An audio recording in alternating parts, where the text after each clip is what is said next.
Morning. Today I'm going to present you my third physics lab, creating the orbit.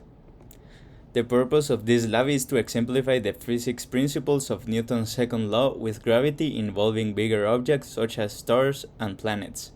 Newton's second law is net force equals mass times acceleration, and the force of gravity is what makes something revolve around another thing. The principles in action.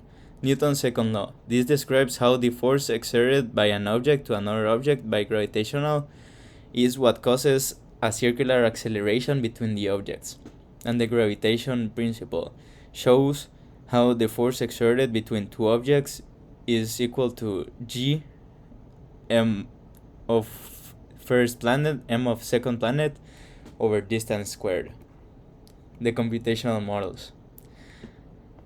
The object selected to analyze was a star orbiting a black hole. The trajectory of the planet was given by the problem. I found the velocities and forces using the changes in position and time.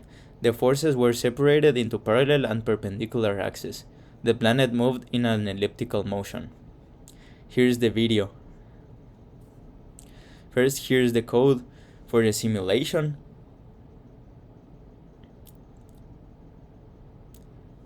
And here's the simulation with forces as arrows, indicating the parallel and perpendicular components.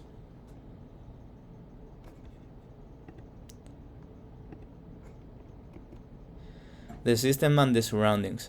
The system is the star, and the surroundings is the black hole.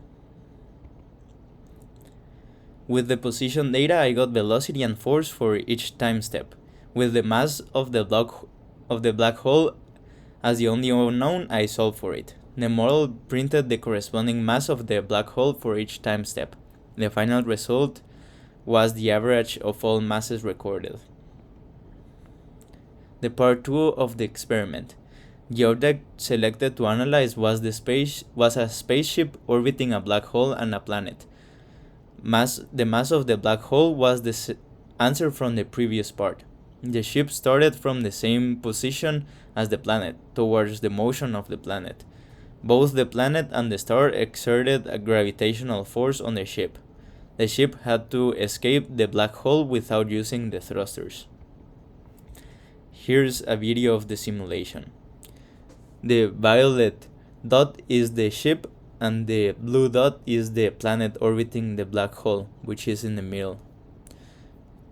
As you can see, the ship is escaping the black hole without the use of any thrusters, just by the initial velocity.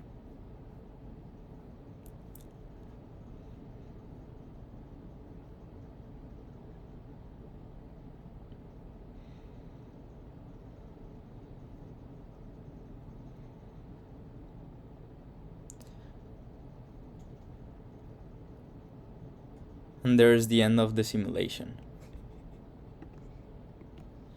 The system and the surroundings. The system was the spaceship, and the surroundings were the black hole and the planet.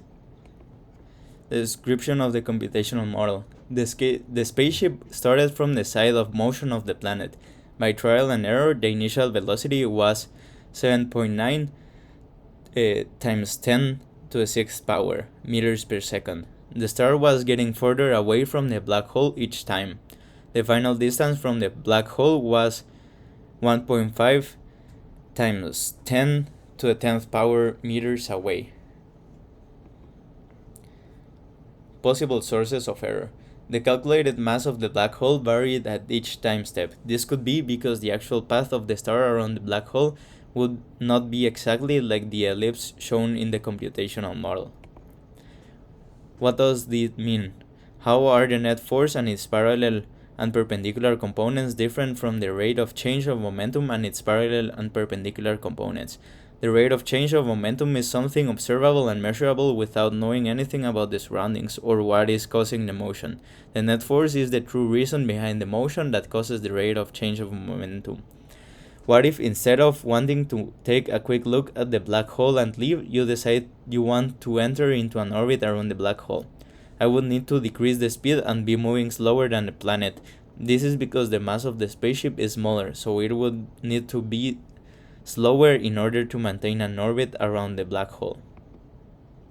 Here are the links to my simulations and my coding. Thank you.